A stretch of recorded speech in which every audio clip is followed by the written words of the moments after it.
punya judul nih podcast kali ini. Apa tuh? Itu judulnya Empok-empok dah. Yeay.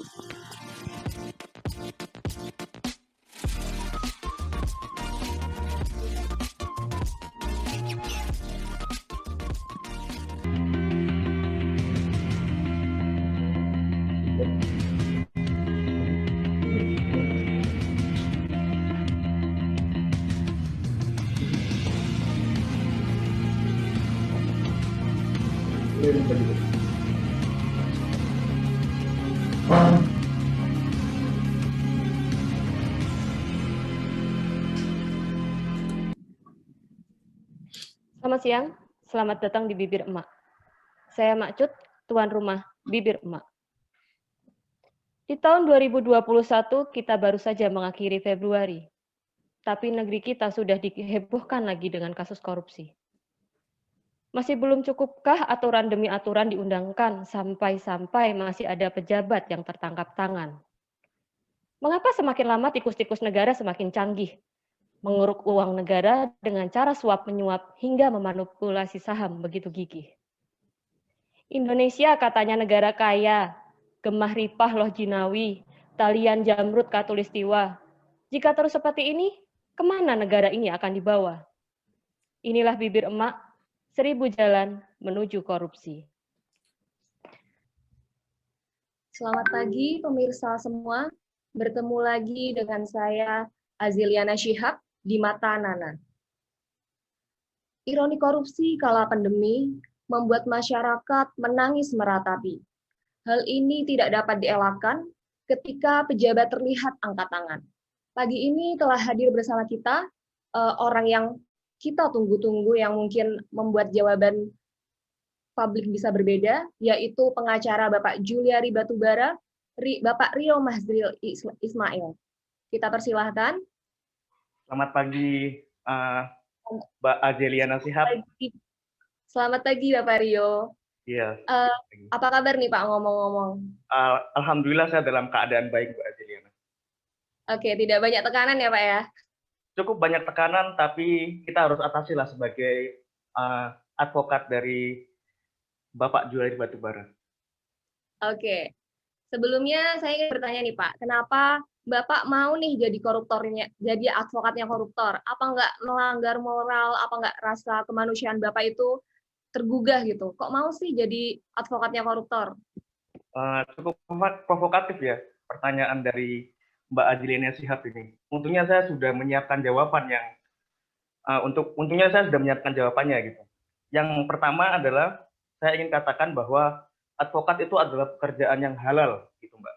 Selama advokat itu selama advokat tersebut dia bekerja sesuai dengan kode etik dan peraturan serta sumpah yang pernah diucapkannya gitu kan. Salah satu bagian dari kode etik di advokat adalah dia dilarang menolak klien atas dasar syarat, atas dasar apapun, ya kan?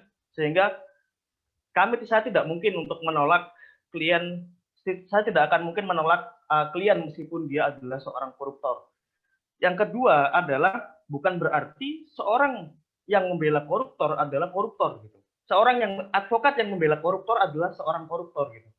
Ini perlu digarisbawahi, Mbak, bahwa advokat itu dia tidak membela orangnya gitu. Tidak membela pada kelakuan orangnya itu, tapi kita membela pada orangnya. Jangan sampai seseorang itu diadili salah gitu kan.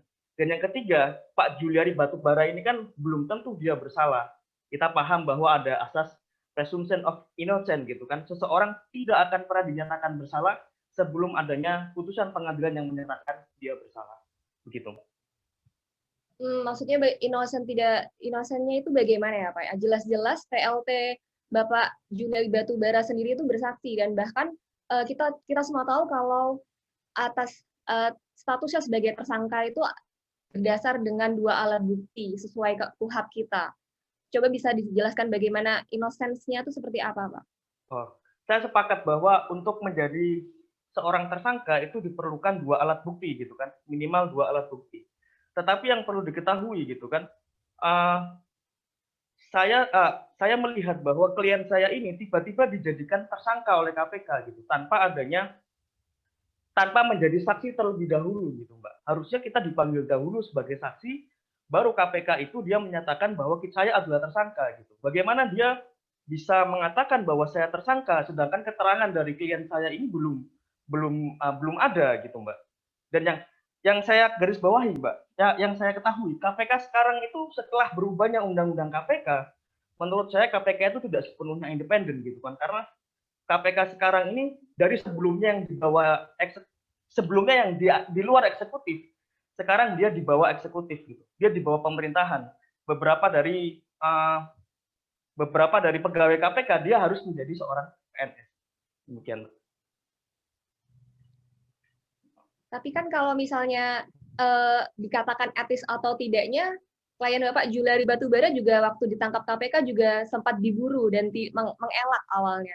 Itu bagaimana Pak kalau melihat sudut pandang etis dan tidak etis ini? Saya kira itu adalah ketakutan seseorang ya. Ketakutan seseorang ketika dipanggil KPK gitu. Juliari Batubara ini sebelumnya adalah orang baik gitu kan. Tapi dia tiba-tiba dipanggil oleh seorang KPK gitu. Dan itu mungkin dia sempat kabur, tapi pada akhirnya dia kembali lagi menyerahkan diri kepada KPK. Oke. Tapi bagaimana nih Pak? Karena masyarakat ini kan banyak cuitan-cuitan dari masyarakat kalau maunya Pak Juliari ini bersalah. Kan hukum ini kan, Bapak kan seorang advokat nih. Hukum itu kan dibuat untuk masyarakat, bukan masyarakatnya yang dimasukkan ke dalam hukum. Gimana pendapat Bapak nih atas cuitan masyarakat dan tuntutan masyarakat agar Pak Juliari dihukum seberat-beratnya, dipenjara bahkan dihukum mati? Kembali lagi saya katakan Mbak, bahwa jangan sampai persepsi masyarakat itu menyatakan bahwa seseorang itu telah bersalah. Negara kita ini adalah negara hukum, Mbak, dan itu telah diatur oleh konstitusi gitu. Hukum itu berdasarkan fakta yang ada gitu. Dan fakta yang ada itu berada di pengadilan, bukan berada di media massa, apalagi di media elektronik gitu kan. Jangan sampai pembuktian itu dilakukan masyarakat melalui berita-berita yang ada gitu, Pak. Mbak. Saya ingin katakan seperti itu gitu. Jangan sampai ada orang yang dia itu tidak bersalah tapi dia dimasukkan penjara gitu, Pak. Lalu bagaimana nih Pak kalau misalnya ternyata Menkumham kita sendiri yaitu Profesor Edward itu bahkan dia mengatakan di statement di media massa kalau Pak Juliari ini layak untuk dihukum mati karena korupsinya yang tidak sedikit sebesar 17 M dan dapat dikenakan pasal 2 ayat 1 dialternatifkan dengan pasal 5 Junto pasal 12 UU Tipikor. Itu bagaimana pendapat Bapak sebagai advokat? Sebelumnya saya ingin bertanya dulu kepada Mbak Aziliana Shihab ya. Kalau seandainya orang misalnya ya Mbak Aziliana Shihab, orang tua Mbak terkena korupsi gitu, tapi kita nggak ingin nih, ya kan? Terus dia diancam oleh hukuman mati, gitu kan? Mbak Aziliana mau orang tuanya diberikan sebagai hukuman mati? Kalau misalnya memang jelas bersalah dan itu benar-benar merugikan masyarakat, saya mengikuti prosedur yang ada sih, Pak. Sejauh ini idealisme saya masih lumayan tinggi. Oh begitu. Oke lah, saya tahu independensi dari mata Aziliana ini ya kan. Menurut Menkumham, yaitu Profesor Edward Umar Sarif gitu kan, kebetulan beliau adalah dosen pembimbing skripsi saya. Saya mohon maaf, bukan berarti saya tidak sependapat dengan beliau gitu kan. Tetapi beliau ini kan sudah menjadi Wamenkumham, bukan sebagai lagi menjadi seorang dosen gitu. Jangan sampai pendapat beliau ini akan mengubah fakta yang ada dan akan mengubah independensi hakim nanti di pengadilan gitu. Dan berkaitan dengan hukuman mati di Undang-Undang Tipikor, saya tidak sepakat bahwa korupsi di masa pandemi ini dapat diselesaikan dengan hukuman mati gitu, Mbak. Karena COVID-19 ini adalah bencana alam non-nasional, bencana non-alam yang bersifat nasional. Kalau nggak percaya, Mbak bisa buka Kepres, keputusan Presiden 12 Oke, Pak. tahun Tapi kan di sini apa namanya ditulis di Undang-Undang Tipikor itu ada dengan kondisi tertentu. Dengan kondisi tertentu ini kan juga di penjelasannya juga disebutkan. Itu bagaimana, Pak Rio? Nah, kondisi tertentu itu seperti apa? Yang dikatakan dalam kondisi tertentu itu apabila korupsi itu dilakukan pada saat bencana alam, ya kan? Sedangkan dalam kerusuhan huru-hara, dalam krisis ekonomi gitu kan. Tapi kan pandemi ini bukan merupakan suatu bencana alam gitu, karena berdasarkan Kepres 12 tahun 2020 itu merupakan suatu bencana non alam. Gitu. Tapi ekonomi Indonesia memang sedang turun, Pak. Maksudnya kita bisa lihat sendiri gimana melorotnya target-target dari Sri Mulyani sendiri. Kita bisa katakan kalau emang kas negara juga berkurang seperti itu. Bahkan dengan adanya kasus-kasus ini apa tidak diperparah seperti itu? Nah, saya kira pemerintah belum pernah mengeluarkan keputusan ataupun pernyataan yang menyatakan bahwa kita sedang krisis ekonomi, Mbak. Kalau pemerintah menyatakan krisis ekonomi, mungkin para investor akan kabur, gitu, menurut saya. Tapi itu merupakan keputusan pemerintah sepenuhnya. Gitu. Oke. Jadi Bapak nih sebagai yang mengerti hukum, Bapak seorang lawyer, seorang yang punya kode etik. Berarti Bapak bisa saya simpulkan kalau Bapak tidak pro dengan hukuman mati, benar? Ini pertanyaan yang menarik, Mbak. Sebenarnya kalau kita sandingkan gitu kan, satunya dia adalah seorang pegiat HAM, misalnya, satunya lagi dia adalah seorang pegiat anti korupsi. Bagi seorang pegiat HAM, pasti hukuman mati itu adalah sesuatu yang paling tidak dia sukai, paling dia benci gitu kan. Tetapi bagi pegiat anti korupsi, orang korupsi itu lebih baik dihukum mati gitu kan, sehingga tidak ada lagi nantinya koruptor itu tidak lagi tumbuh gitu kan. Tapi di antara dua pendapat ini saya akan lebih sepakat di jalan tengah, Mbak, bahwa koruptor itu lebih baik dimiskinkan. Dia tidak boleh memiliki tanah, dia tidak boleh memiliki kendaraan, dia tidak boleh membuka rekening bank. Saya lebih sepakat seperti itu. Berarti seandainya Pak Juliari ini dimiskinkan, Bapak tidak dibayar, tidak apa-apa, jadi pengacaranya beliau. Oh, sudah saya katakan, Mbak, saya pengacara yang saya tidak cari uang gitu, Mbak. Gitu kan. Intinya saya ingin membela klien saya, jangan sampai dia itu menjadi jangan sampai keputusan hukum para penyelidik KPK dan pengadilan itu semena-mena gitu kan. Saya jadi ingat kata-kata yang diucapkan oleh Wamenkumham gitu. Waktu saya kuliah sama beliau gitu. Beliau mengatakan bahwa law is the art of interpretation gitu. Hukum adalah seni untuk menginterpretasi. Fakta itu netral, gitu kan. Tergantung dari mana dia memandang. Kita tahu bahwa dahulu di tahun 1830 ada Raden Mas Ontowiryo atau Pangeran Diponegoro yang dia itu membunuh Jenderal Van de Kock, ya kan. Bagi Indonesia, Diponegoro adalah pahlawan, gitu kan. Dia akan dianggap dari mata Indonesia dikatakan bahwa Diponegoro adalah pahlawan. Tetapi bagi Belanda, ya kan, dikatakan bahwa Diponegoro ini adalah ekstremis, dia adalah separatis, gitu kan. Begitu, Mbak. Jadi tergantung dari mananya kita itu melihat atau mengambil dari fakta tersebut. Oke, berarti Bapak sendiri yang bilang kalau fakta itu subjektif dan dapat dibalik-balikan, tergantung dari mana kita melihatnya, betul ya? Oh, saya bukan mengatakan seperti itu, Mbak Azeliana ya. Maksud saya bukan seperti itu. Kita tetap patuhi peradilan dan prosesnya. Faktanya nanti akan kita dapatkan di pengadilan nanti, gitu. Dan kita harus patuh dan tunduk pada keputusan hakim. Saya juga seorang yang anti korupsi loh, Mbak Azeliana gitu.